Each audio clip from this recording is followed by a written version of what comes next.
Dans un communiqué diffusé à la télé, les nouvelles autorités du Mali suspendent les partis politiques et les activités des partis politiques. Comme toujours, les donneurs de leçons crient à la dictature. Ils ont instrumentalisé les esclaves de maison, les valets qu'on a, les pseudo-opposants, eux aussi, à prendre la parole sur leurs médias de propagande et crier « c'est un coup à la démocratie, il faut transmettre le pouvoir aux civils ». Je vous laisse d'abord écouter cet extrait.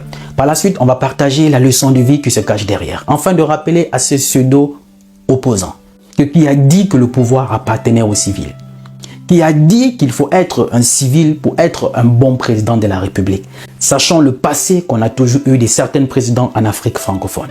Et qu'au nom de quoi ou de qui? Parce que vous êtes militaire, vous n'avez pas votre place dans la gestion de la chose publique. Qui a dit ça? Écoutons d'abord cet extrait. Les pays sont suspendus jusqu'à un nouvel ordre pour raison d'ordre public.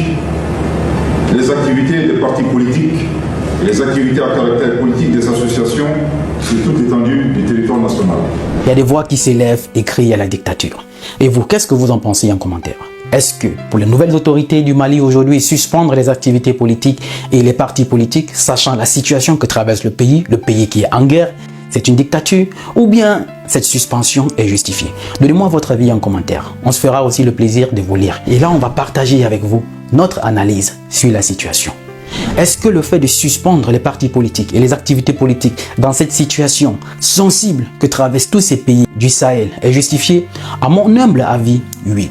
Je vous l'explique avec des détails, mais surtout en faisant une comparaison avec les donneurs de leçons qui nous dit tout simplement « faites ce qu'on vous demande de faire, mais ne faites pas comme nous ». On va prendre un petit exemple. Depuis 2 ans déjà, l'Ukraine est en guerre. En aucun cas là-bas, on ne parle d'organiser les élections. Ils ont instrumentalisé ce comédien qui a sacrifié son pays et que le pays ne retrouvera plus jamais le statut qu'ils avaient avant le début de cette guerre. Ce qui fait que c'est beaucoup d'années en retard. Là-bas, ils ne parlent pas d'élections. Le pays est en guerre. La situation, c'est logique. Vu cette situation que traverse le pays, les conditions ne sont pas réunies pour organiser les élections. C'est les mêmes conditions pour ces pays. Depuis plus de 14 ans déjà, ils sont en guerre contre le terrorisme. Le terrorisme qui a été organisé par qui? Financé par qui? Armé par qui? Ça, vous le savez. Et eux aussi, ils ont été là-bas depuis plus de 10 ans, mais ils n'ont pas pu éradiquer le terrorisme. Ils n'ont pas pu ramener la paix. Mais il y a toujours des présidents qui se sont succédés. Dans ces conditions, il faut organiser les élections. On a précipité ces présidents à organiser les élections malgré ces conditions-là. Les mêmes causes ont toujours produit les mêmes effets. Les mêmes erreurs ont produit les mêmes résultats. Aujourd'hui, il y a des jeunes qui ont dit ça suffit comme ça. Vous n'allez plus jouer avec nous dans ce sens-là. Ce que vous tolérez là-bas et que vous voulez nous imposer absolument, ça ne marche pas. Oui, dans ces conditions de guerre, parce que ces pays sont en guerre, les conditions sont favorables pour organiser les élections. Ces pseudo-opposants, est-ce qu'il y a même des opposants en Afrique francophone?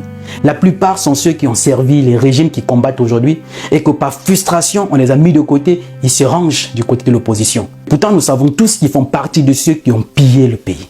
En Afrique francophone, qui sont vraiment des opposants? Il y en a très peu. Parce que si vous êtes opposant et que vous n'êtes pas persécuté, comme ce qu'a subi Ousmane Sonko et le président de la République, Diomaye Faye, c'est que vous n'êtes pas opposant. Nous savons tous ce par quoi sont passés ces gens-là. Pourquoi? Parce qu'ils sont restés fidèles à leur idée. Couper le cordon ombilical avec l'ex-puissance coloniale et qui nous laisse nous-mêmes décider pour notre avenir. C'est justement ces mêmes idées qu'ont ces 3 présidents de l'Alliance des États du Sahel. Remarquez bien, à chaque fois que ces pays-là prennent une décision, forcément ça fera un peu du bruit chez les autres, chez les donneurs de leçons, ceux qui ont le monopole de la démocratie. Ils seront là à critiquer. On va leur rappeler ça avec quelques exemples à l'appui. Les pseudo-opposants là, qui crient il faut bien transmettre le pouvoir aux civils. J'ai dit qui a dit qu'il fallait être un civil pour faire un bon président de la République, sachant le passé de ceux que nous connaissons. Qui a dit que parce que vous êtes militaire, vous n'avez pas votre place à la gestion de la chose publique. Sachant que le putschiste des autres, le général de Gaulle, lui aussi il était militaire, mais c'est leur héros. Même si c'est notre bourreau à nous, c'est leur héros. N'était pas un militaire. Le président égyptien, le général Fattah al-Sisi, il n'est pas militaire. Thomas Sankara n'était pas un militaire. Jerry Rawlings n'était pas un militaire. Qui a dit que parce que vous êtes militaire, vous n'avez pas votre place dans la gestion de la chose publique? Ils ont toujours utilisé ce mot démocratie, démocratie. Et puis même la démocratie, là, ça vient d'où? Ça vient d'où? Les anciens empires maliens, ottomans et tout ça, ça fonctionnait avec le soi-disant démocratie qu'ils nous ont ramené. La démocratie fonctionne pour eux. Pour nous, ça fonctionne.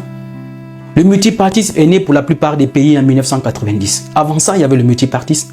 Et depuis le multipartisme là, que vous appelez soi-disant démocratie, il y a toujours eu des civils. Jusqu'aujourd'hui, qu'est-ce que cela a produit comme résultat?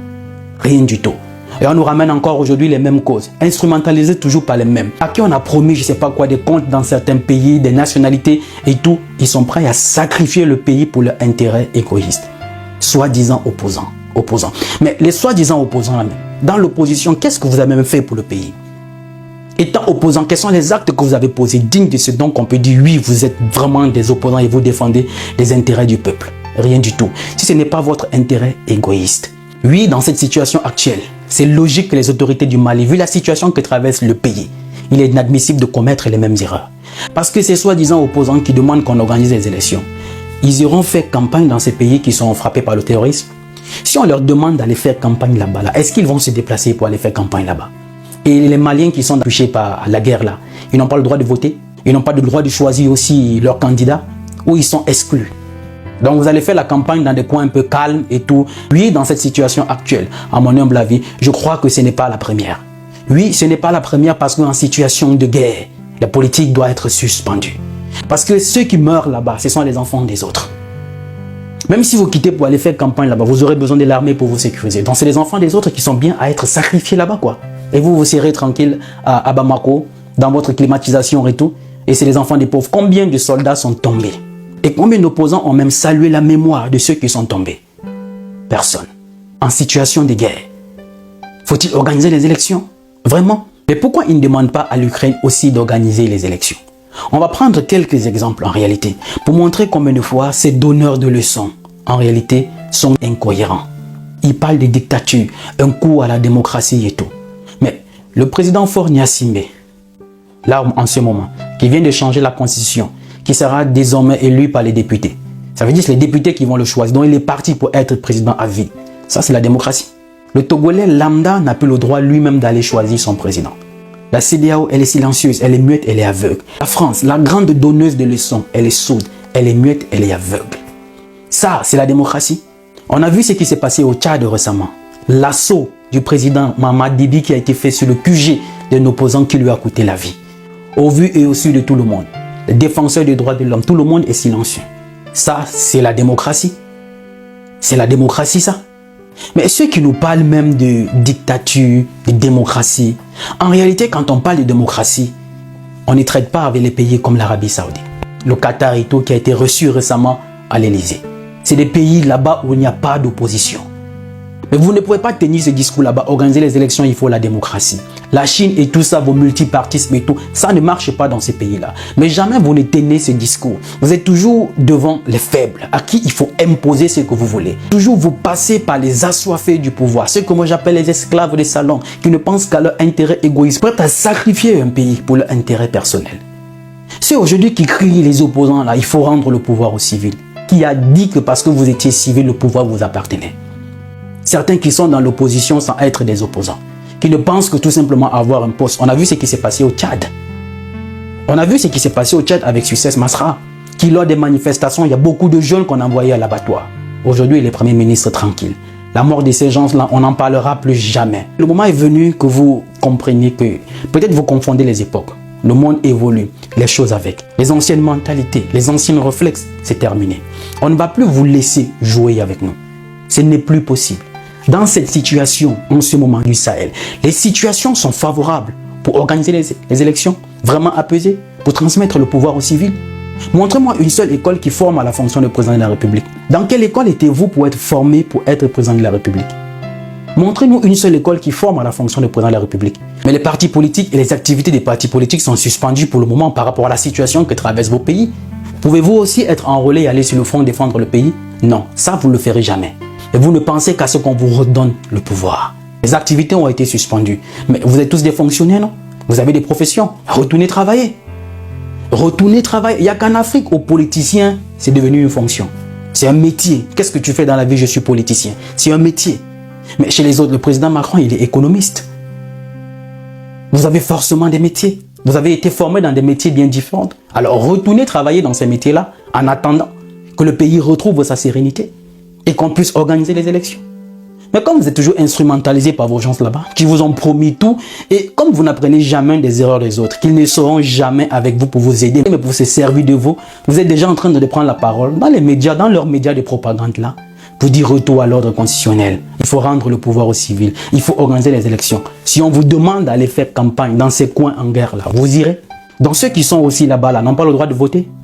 C'est quand même triste que ce que les autres font chez eux, ils ne demandent l'avis de personne. Mais quand c'est les Africains, on doit à tout prix justifier ce qu'on fait. Vous avez interdit la RTL, la chaîne russe partout là-bas dans vos pays sans demander l'avis de vos populations. Mais quand les pays de l'Alliance des États du Sahel, tout ça, ont suspendu vos médias de propagande là, vous avez commencé à dire « Oh, c'est un coup à la liberté d'expression ». Donc quand vous supprimez la banche vous disant c'est des médias de propagande, c'est pas un coup à la liberté d'expression. C'est quand les autres suspendent les vôtres. Là, c'est un coup à la liberté d'expression. Mais de qui se moque-t-on? Moi, je crois que certains n'ont toujours pas compris que le monde évolue. Les choses avec, les mentalités aussi. Les anciens réflexes, c'est terminé. Vous n'allez plus vous servir de nous. Vous n'allez plus vous jouer de nous. Même si vous passerez par certains d'entre nous, pour nous diviser, ça, nous, on va les combattre. On ne laissera plus passer ce genre de discours. Est-ce que les conditions sont favorables pour organiser des élections? Non. Le pays est en guerre. Les mêmes causes produiront les mêmes effets. Et je répète, ce n'est pas parce qu'on est civil qu'on est appelé à être un bon président de la République. On ne va plus vous laisser se servir de nous. La famille, dites-moi ce que vous en pensez en commentaire. Et donnez-moi votre avis sur cette suspension des activités politiques et des partis politiques par les nouvelles autorités de Mali. Je suis Roland Campbell, ton frère. Il n'est jamais trop tard pour recommencer. Parce que le rêve n'a pas de date d'expiration. Salut!